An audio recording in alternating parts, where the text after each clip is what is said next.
ایک لڑکی نے ڈھولک کی تھاپ پر اس 8 مارچ کو ڈھول بجایا اور ننگا سر کر کے ننگا گلا کر کے کہنے لگی کیا رسولو تم بھی سن لو لے کے رہوں گی آزادی، میرا باپ تو بھی سن لے کے رہوں گی آزادی، ولیو تم بھی سن لو لے کے رہوں گی آزادی۔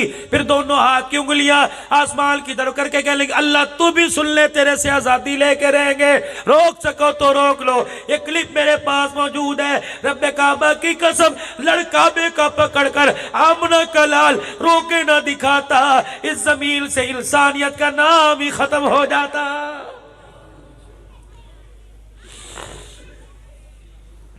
سخاوت ہمارے پاس نہ رہی، پیار ہمارے پاس نہ رہا، بچیوں کے سر پہ ہاتھ پھیرنا ہمارے پاس نہ رہا، لاڈ ہمارے پاس نہ رہا۔ او لوگو او میرے پیارو طلاق کے مسئلے پوچھنے تو آتے ہو، کبھی یہ مسئلہ بھی پوچھا؟ کملی والے کے غلاموں، علماء دین او وارثو، مجھے بتاؤ میں اپنے گھر کے اندر جب شام کو جاتا ہوں، 1 پائیا مونگ پھلی لے کر، 4 ٹافیاں لے کر، 1 کلو کنو لے کر یا چینی گڑ کی ڈلی لے کے گھر جاتا ہوں، دروازہ کھولتا ہوں، میری بچی دوڑتی آتی کہتی ابا آ گیا، میرا بچہ دوڑتا آتا کہ ابا آ گیا، دونوں میں 9 مہینے کا فرق ہے۔ علماء مجھے بتاؤ تھیلی ایک ہے، ہاتھ 2 ہیں، مانگنے والے 2 ہیں، بتاؤ میں تھیلی بیٹے کے ہاتھ میں دوں، تھیلی بیٹی کے ہاتھ میں دوں؟ نبوت نے رو کے دکھا دیا، پڑھو بخاری، اٹھاؤ قرآن، اٹھاؤ نبی کی شریعت، اٹھاؤ بیٹیوں کے حقوق۔ فرمایا اگر بیٹی بیٹا سامنے آ جائے، بیٹی کے ہاتھ میں تھیلی دے کے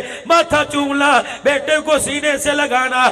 آج فروٹ کی تھیلی دے رہے، کیا پتا کل جوان ہونے کے بعد سسرال میں جائے، اس کے ہاتھ میں جھاڑو آئے، جھاڑو دیتے دیتے موت ہی آ جائے۔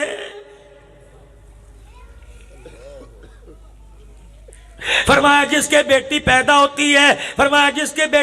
ہوتی ہے، بیٹے کے پیدا ہونے پہ حلوائی کو گھر بلا کے مٹھائیاں منگواتا ہے، گڑ کی ڈلیاں تقسیم کرتا ہے، ناچ گانا کرتا ہے۔ جس کے بیٹی پیدا ہو اچھے منہ سے مبارکباد نہیں لیتا۔ ارشاد فرمایا مدنی کریم صلی اللہ تعالیٰ علیہ وسلم نے فرمایا بیٹی پیدا ہو جائے، منہ بنا کے لیٹا ہوا، کروٹ بدل کے کروٹ سے لیٹا ہوا، سر چھپا کے لیٹا ہوا، آسمان سے فرشتہ آتا ہے، آ کے یوں کر کے سر میں ہاتھ پھیرتا ہے اور کندھے پر ہاتھ مارتا ہے کہ اٹھ کھڑا ہو، اللہ نے تجھے بیٹی دی ہے۔ کہتا پریشان نہ ہو، قدم اٹھانا تیرا کام ہے، بیٹی کے باپ ہر قدم کے اوپر مدد کرنا میں خدا کا کام ہے۔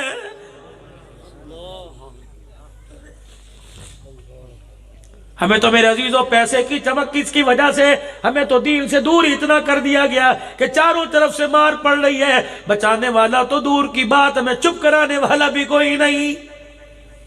ہائے آج امت لوارث ہو گئی، قرآن لوارث ہو گیا۔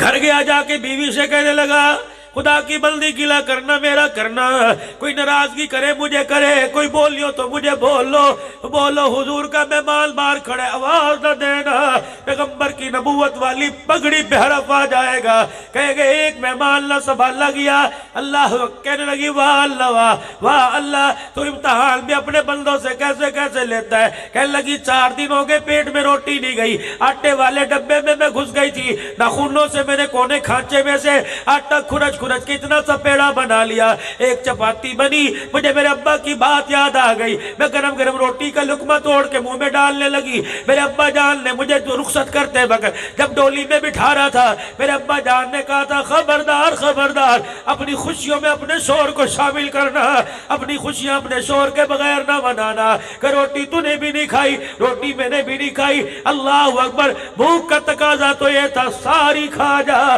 لیکن غیرت ایمانی کا تقاضا یہ ہے جب تک تیرے منہ میں نہیں جائے گی تیری بیوی کیسے کھائے گی؟ کہاں چلی گئی وہ عورتیں، کہاں چلی گئی وہ مائیں، کہاں چلی گئی وہ بہنیں جو بھائیوں کو نہلاتے ہوئے بھی قرآن پڑھ کے سنایا کرتی تھی؟ کہاں چلی گئی وہ مائیں جو قرآن کی لوریاں دے کے سنایا کرتی تھی؟ بہت ہی پیچھے چلے گئے۔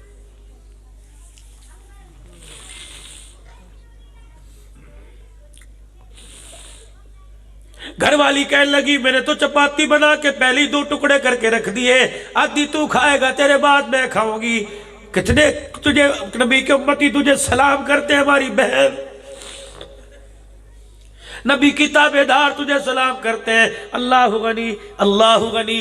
جب میری عزیزوں، جب وہ کھانے کے چنگیر اٹھایا، روٹی اٹھائی، دسترخوان پہ لگایا، اور دسترخوان پر لگانے کے بعد وہ چنگیر کہا جی آ جا آ کھا، اس نے کہا لے، جب روٹی کا ٹکڑا پکڑا، توڑی اور یوں کر کے زمین پہ رکھی، کہنے لگا اوہو، مکے سے آئے، مکے کی ریتیں ساری بھول گئے، باپ دادے کے اصول طور طریقے ہونے کا کیا ہوا؟ انہوں نے کہا ہمارے خاندانوں کی، مکے والوں کی ریت ہے، جب کوئی مہمان دروازے پہ آتا ہے بڑوں کی ریت ہے۔ فرشتے آئے ابراہیم علیہ السلام کے پاس، جانور ذبح کیا، کھانا لا کے رکھا، یوں کہا جی روٹی کا ٹکڑا توڑا، کہ پڑھو بسم اللہ، پہلے خلیل اللہ کھا رہے ہیں۔ یہ کیا بات ہوئی؟ تو پرکھوں کی باتیں بھول گیا۔ ٹھیک ہے تمہارا دین علیحدہ، ہمارا مذہب علیحدہ، لیکن ہمارا طور طریقہ، دسترخوان تو اکٹھا ہے، گھر کی دیواریں اکٹھی، چھت اکٹھی ہے۔ جب ہم مکے میں روٹی کھایا کرتے تھے، پہلے مہمان نہیں میزبان روٹی توڑا کرتا تھا، اسے دیکھ کے مہمان کا حجاب کھلا کرتا تھا، اس کی حیا کھلا کرتی تھی۔ آج کیا بات ہے، روٹی تو نہیں کھا رہا اور مجھے کھلا رہا۔ سنو، ایمان تازہ ہوگا، کم سے کم فجر تک تو کروٹیں بدل کے سوتے رہو گے۔ کیا کیا؟ جنہوں نے پتھر مارے، جنہوں نے گھر سے نکالا، جنہوں نے چہرے پہ تھپڑ مار کر گال ہونٹ پھاڑ دیے، ان کے لیے کیا کہہ رہے ہیں کہ بھائی ناراض تو نہیں ہوگا؟ کہ نہیں، کہ پھر دیکھ لے حضور سے شکایت تو نہیں کرے گا؟ نہیں، بھائی روٹی چھوڑ کے تو نہیں چلا جائے گا؟ نہیں، میرے چہرے پہ گالیاں تو مجھے ماں دے کے نہیں جائے گا؟ کہ نہیں، کہ بھائی جب مکے پاک میں تیرے چاچے نے، تیرے باپ نے ہمیں یہاں بالوں سے پکڑا، ہماری گدی پر مکے مار کر ہمیں گھر سے نکال کر شیب ابی طالب کی گھاٹی میں لا کے بٹھایا تھا، اگلے دن شام ہونے سے پہلے میرا بچہ ایک ڈبے میں پانی، ایک چگیر میں گھر سے روٹی لایا تھا، تو نے تیر مار کر وہ مشکیزہ پھاڑا تھا اور روٹی کو لات مار کے ڈبہ ٹیفل کا پھینک دیا تھا، تجھے یاد ہے نا؟ بس اتنا کہ روٹی چھوڑ کے رونے لگ گیا۔ کہ بھائی رحمت دو عالم علیہ السلام شام کو پھیرا مارا کرتے، اہل البیت میں اپنی بیٹی رقیہ ام کلثوم فاطمہ کے پاس، زینب کے پاس جایا کرتے، خدیجہ رو کے دکھاتی، سمجھ جاتے آج بھی کچھ نہیں کھایا۔ رحمت والا نبی پتے درخت سے توڑ کر جھپکی جھولی میں لا کے دیتا اور بچیوں سے کہتا انہیں دونوں ہاتھوں میں رگڑ کر سفوف بنا کے پانی کے گھونٹ سے پی جاؤ، تو پتے چباؤ، برداشت کر سکتا ہوں، تمہاری زبانوں سے قرآن کی تلاوت ختم ہو جائے، محمد برداشت نہیں کر سکتا۔ پینے والوں، مشروبات پینے والوں، کالی کملی والے کو کیا جواب دو گے؟ کہنے لگا شیب ابی طالب کی گھاٹی میں 3 سال تم نے اتنے پتے کھلائے، اتنے پتے چبائے، میں روٹی کھانے کی عادت ہی ختم ہو گئی۔ صحابی رسول کی ٹھوڑی کو یوں اٹھایا، کہنے لگا ہوش میں بات کر رہے ہو؟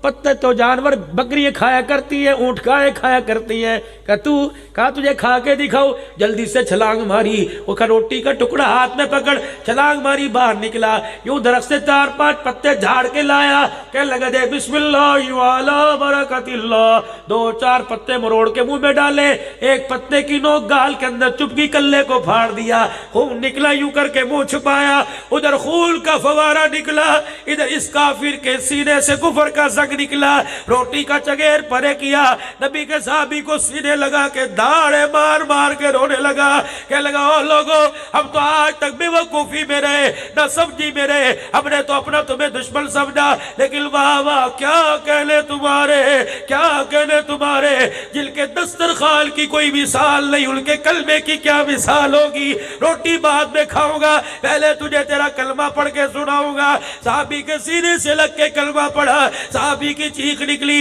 کہنے لگے تجھے کس چیز نے متاثر کیا؟